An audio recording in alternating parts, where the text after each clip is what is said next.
En el cielo sobre la división de misiles, ubicada en la región de Milininskaya, en Ucrania, ocurrió algo inusual. Un objeto que aumentaba en brillo pasó volando junto a un barco, dejando tras de sí un misterio.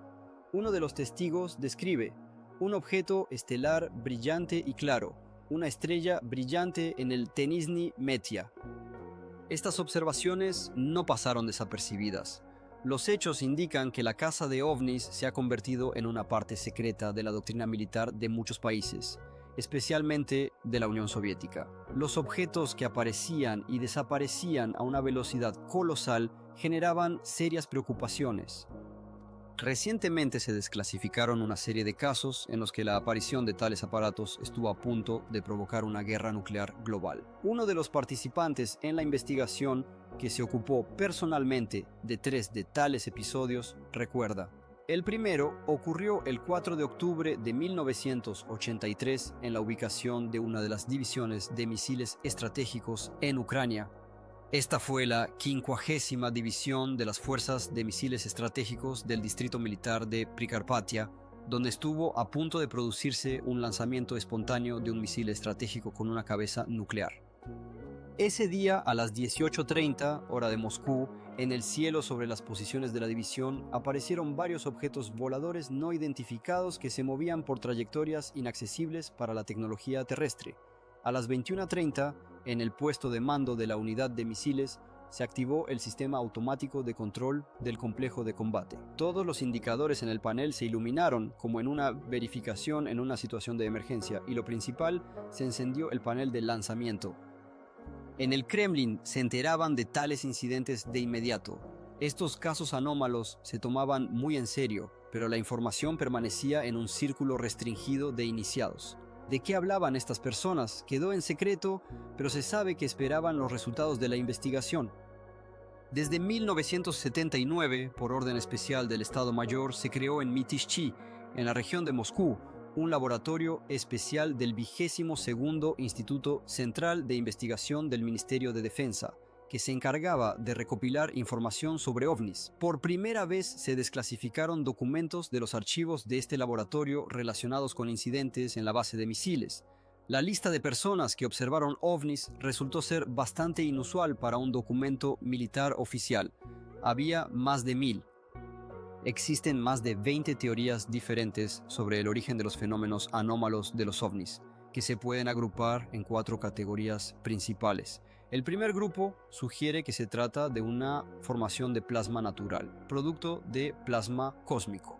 El segundo grupo considera los fenómenos anómalos como plasma artificial, resultado de intervenciones antropogénicas y experimentos científico-técnicos. El tercer grupo vincula estos fenómenos con la actividad de civilizaciones extraterrestres, mientras que el cuarto sugiere la existencia de mundos paralelos. Todas estas hipótesis tienen derecho a existir, y ninguna de ellas ha sido descartada. El inicio de esta investigación se dio gracias a un inesperado viaje de trabajo en otoño de 1977 que se llevó a cabo en condiciones de estricta confidencialidad. El presidente de la Academia de Ciencias de la URSS, Alexandrov, declaró: "No tenemos derecho a ignorar más el problema de los ovnis". Como resultado, el coronel Sokolov, representante del Ministerio de Defensa ante la Academia de Ciencias, se encontró en el seno de una comisión secreta que se trasladó a la ciudad de Petrozavodsk. En la noche del 22 al 23 de septiembre de 1977, sobre el malecón de esta ciudad apareció un objeto desconocido de enormes dimensiones. Según los testigos que observaron el fenómeno inusual, el objeto se asemejaba a una aeronave de forma discoidal de la cual emanaban rayos de luz, como si estuvieran explorando la ciudad. Sin embargo, la investigación de este grandioso evento concluyó de manera sorprendentemente rápida. Se declaró oficialmente que en una unidad militar cercana se había llevado a cabo un lanzamiento de prueba de un cohete, que terminó en fracaso. El cohete explotó, lo que se convirtió en la causa del inusual espectáculo observado por toda la ciudad. No obstante, quedaba un hecho incomprensible. En toda Petrozavodsk, en los cristales de las ventanas, en cualquier piso, aparecieron extraños agujeros perfectamente formados precisamente en la noche del evento. Todos los cristales fueron trasladados a Moscú, y entregados al Ministerio del Interior para su análisis. Los resultados resultaron ser más que prosaicos, y parecía que el misterio del fenómeno de Petrozavodsk había sido cerrado. Sin embargo, en un informe que despertó curiosidad se mencionaba que tales agujeros podrían haber sido causados en el vidrio por la acción de objetos metálicos duros disparados desde armas de proyectiles, como una onda. Pero esto resultó ser solo una cobertura para la verdadera investigación. Existía también otro informe clasificado que ahora se presenta por primera vez. La pericia, realizada en uno de los institutos cerrados por destacados especialistas soviéticos, dio una respuesta inequívoca. La capital de la República Socialista Soviética de Karelia, la ciudad de Petrozavodsk, estaba siendo sondeada por un láser especialmente potente. La conclusión era que, si se suponía que este dispositivo láser estaba ubicado en un objeto que fue observado por cientos de residentes y se encontraba en la zona del muelle en Petrozavodsk, entonces, con tal geometría mutua de los edificios donde se rompieron los cristales, la energía del dispositivo láser debía ser muy grande. En ese momento, tal energía solo la poseía un único láser en toda la Unión Soviética, ubicado en la ciudad de Tomsk. Además, era de tipo estacionario, muy pesado, y ningún objeto volador conocido en ese momento podría haberlo transportado a bordo, incluso si hubiera sido muy deseado. A partir de ese momento, el concepto de ovni en la URSS fue oficialmente legalizado, aunque solo un círculo reducido de iniciados lo sabía. El primer programa soviético para el estudio de objetos no identificados que recibió el código RED solo preveía la recopilación de datos. La investigación estaba bajo el control constante del alto mando del ejército soviético. En 1980, el Estado Mayor emitió una directiva secreta, que fue mostrada por primera vez en pantalla. En ella se describían detalladamente las acciones del personal de las Fuerzas Armadas al encontrarse con un ovni, que aquí se denominaba AAI, Fenómenos Aeroespaciales Anómalos. Bajo este nombre, el ovni figuraba en todos los documentos militares. Para la recopilación de información sobre los ovnis se ordenaba utilizar absolutamente todos los medios de observación electrónica y visual. Se destacaba especialmente un punto que obligaba a cada unidad militar a designar a un oficial responsable de la recopilación de información sobre los ovnis. Para sorpresa de los creadores del programa RED, los informes de las unidades militares comenzaron a fluir en un torrente. Al principio, se creaba la impresión de que en el marco del programa se obtendrían respuestas a todas las preguntas antes de 1980, pero la realidad resultó ser completamente diferente. En lugar de respuestas, surgieron aún más preguntas. Todas estas investigaciones se llevaron a cabo en aquellos años, cuando las conversaciones sobre ovnis eran percibidas como algo similar a disidencia. El país aspiraba a un futuro brillante y cualquier mención de la mística permanecía en la sombra. Pero nadie siquiera sospechaba que el estudio de esta mística en el ámbito militar estaba avanzando a toda marcha. En 1980 se adoptó el programa secreto Galaxia como una continuación del RED, y en 1985 Horizonte. Esto no era conocido ni siquiera por muchos militares, pero se había declarado una gran cacería de ovnis, y la magnitud de esta cacería era colosal. En los documentos de los archivos del Ministerio de Defensa se describe un caso que puede considerarse típico. El soldado de servicio militar Basinovich, al cuidar un almacén de combustible y lubricantes, informó sobre un objeto aéreo desconocido que apareció sobre los almacenes. Al día siguiente del incidente, la zona fue inundada por oficiales de alto perfil, quienes tomaron declaraciones detalladas del centinela y elaboraron un plano exacto del lugar del suceso. Aquí se marcó el sitio de aparición del objeto volador no identificado. Es importante señalar quién verificó y visó estas declaraciones. Esto ocurrió en un contexto donde el lugar del incidente era un almacén de segunda categoría, donde solo a un loco se le ocurriría cazar espías. Sin embargo, la cantidad de tales informes continuó creciendo, y la magnitud de lo no identificado era simplemente abrumadora. A principios de los años 80, el alto mando tomó una decisión sin precedentes. Por orden directa de su liderazgo, empleados de 2 institutos obtuvieron acceso ilimitado a los datos sobre lanzamientos de tecnología de misiles tanto en la Unión Soviética como en el extranjero. Esto se hizo posible gracias a los datos de inteligencia, incluyendo información sobre lanzamientos fallidos y especialmente secretos. Muchos funcionarios de alto perfil del Ministerio de Defensa no tenían tales facultades, pero fueron precisamente ellos quienes permitieron a los especialistas militares investigar minuciosamente cada caso, lo que llevó a la creación de estadísticas propias del Ministerio de Defensa sobre ovnis y redujo el ámbito de búsqueda. Según estas estadísticas, el 85% de los casos de aparición de ovnis fueron explicados como consecuencia de fenómenos naturales o lanzamientos de misiles ordinarios. Sin embargo, el 15% restante no podía ser explicado de ninguna manera y fue precisamente tras ellos que comenzó la caza, cuyos resultados resultaron inesperados para los propios cazadores. Los pilotos informaron sobre avistamientos en Tolid Kurgan y Azhayevka en el lejano oriente. Uno de ellos, el teniente Boris Korotkov, en octubre del año 1981, sufrió un verdadero ataque de un ovni cerca de Kaliningrado. Milagrosamente logró aterrizar su Su-32.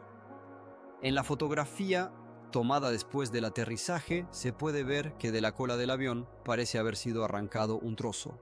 El esquema de combate aéreo, reproducido por el propio piloto, también impactó a los especialistas. En el momento del encuentro con el ovni, el avión sufrió una falla en un instrumento que deja de funcionar solo en caso de catástrofe, el famoso caja negra.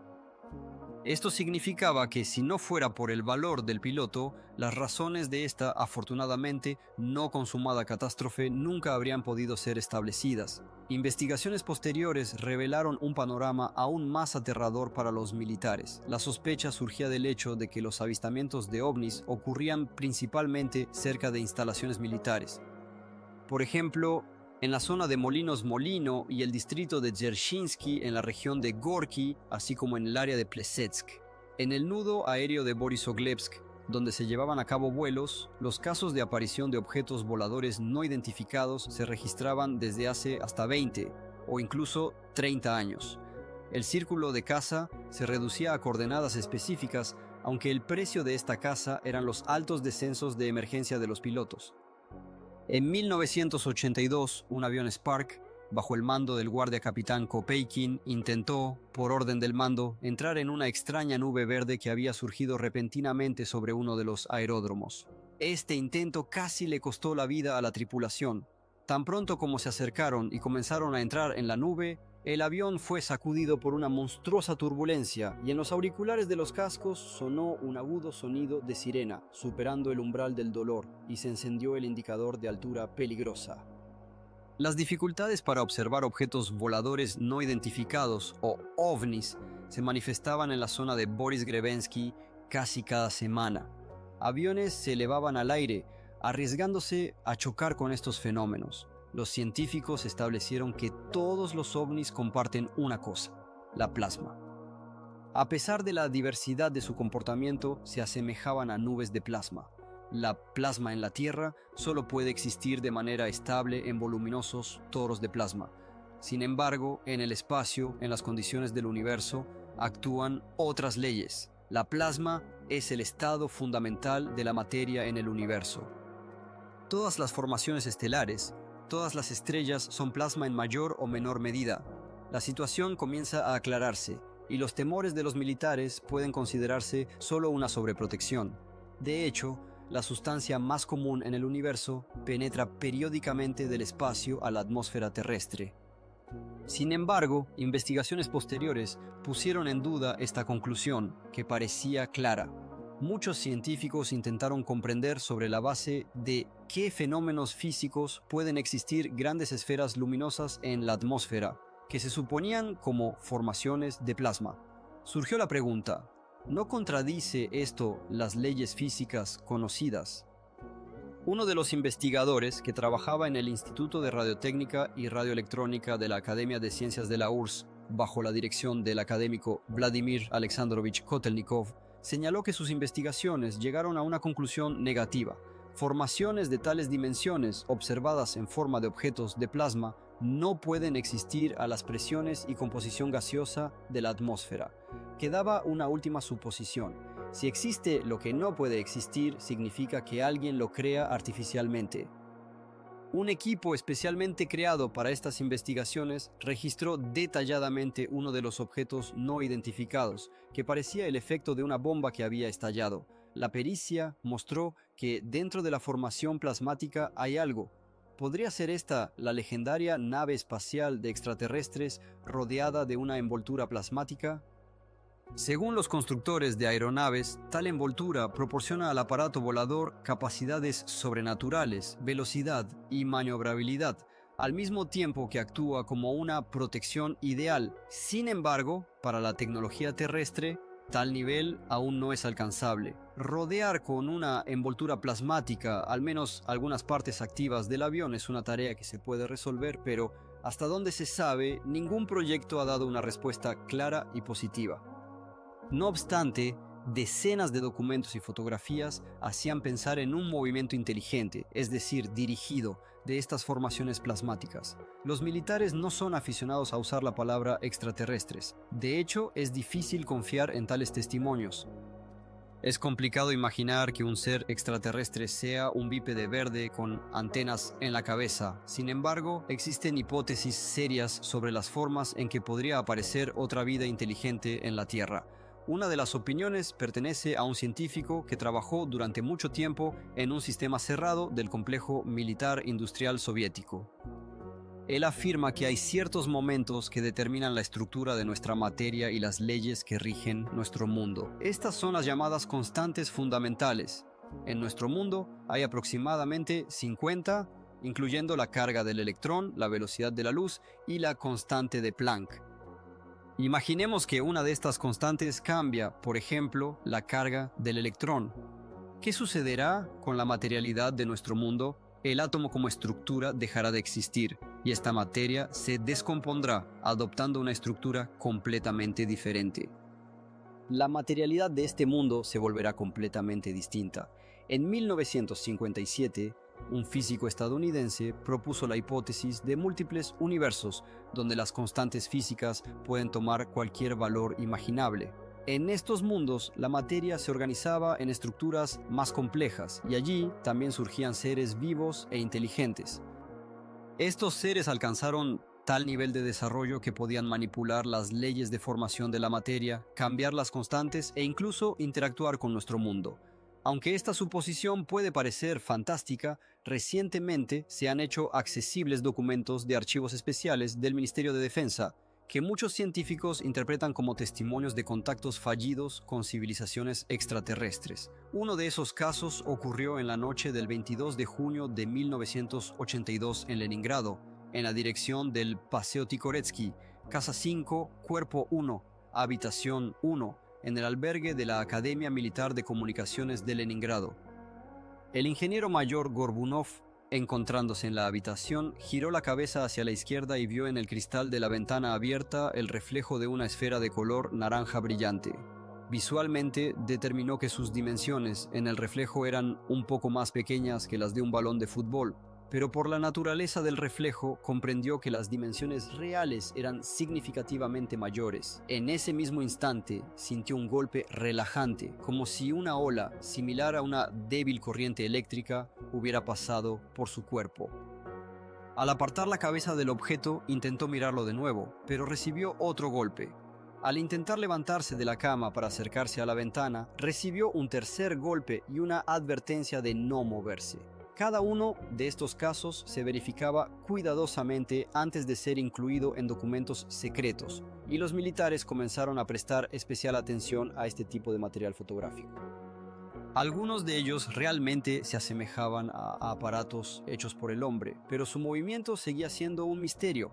A pesar de los repetidos intentos de reproducir tales máquinas, no se logró ningún éxito. Sin embargo, esto puede considerarse el primer paso en el camino hacia la materialización de tecnologías extraterrestres. Entre los desarrollos secretos de los militares estadounidenses se encontraban los llamados superaviones, pero como se puede ver, no cumplieron con las expectativas. Sin embargo, existe una película que se considera auténtica, capturando el momento del accidente de una nave extraterrestre real. Es interesante que Estados Unidos sea considerado el líder mundial en la investigación de ovnis y periódicamente se filtran rumores a la prensa sobre un progreso significativo de los estadounidenses en esta dirección. La razón de este liderazgo radica en una instrucción secreta del ejército de Estados Unidos sobre el estudio de ovnis, que, a pesar de su completa confidencialidad, contiene un capítulo entero sobre el trabajo con los medios de comunicación. Este capítulo explica que todos los rumores y bromas sobre este problema deben publicarse oficialmente, mientras que los detalles técnicos deben omitirse. Esto genera sospechas de que el alcance de la investigación en Estados Unidos es bastante amplio y que lo que llega a la prensa, como diversos rumores, sirve ya sea como cobertura o como distracción de investigaciones dirigidas.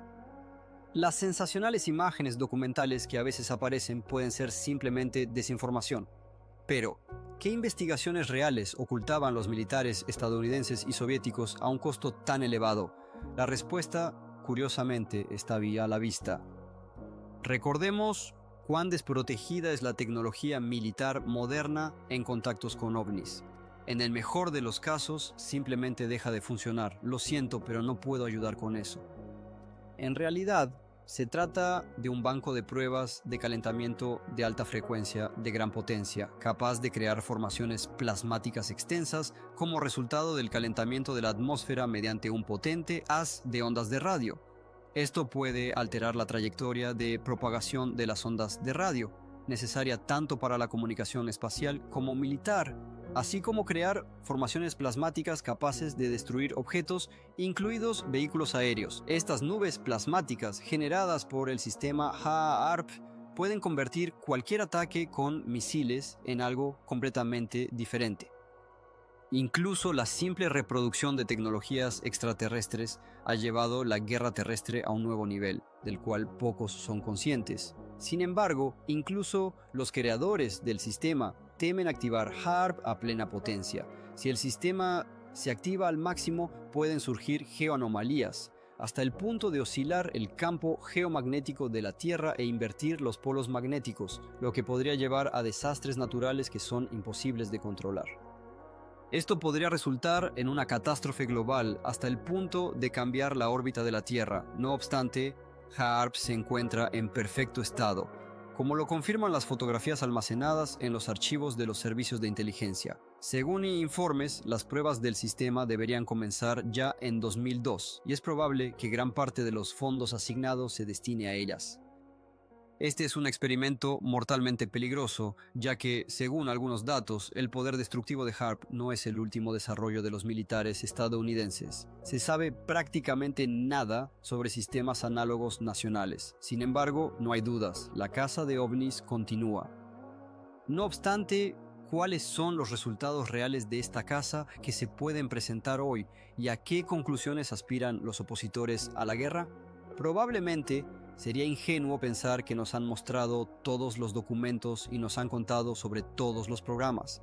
Una cosa está clara, la humanidad ha llegado a los límites de una nueva física, capaz de abrir el camino a las estrellas o de reducir a los seres humanos a polvo junto con el planeta.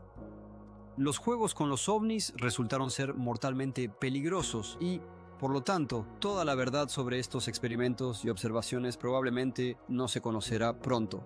En el ocular derecho se puede ver un objeto. La posición de nuestra nave era tal que la Tierra se encontraba en 4 transiciones superiores y sin campo, con un ángulo de rumbo de 92 grados.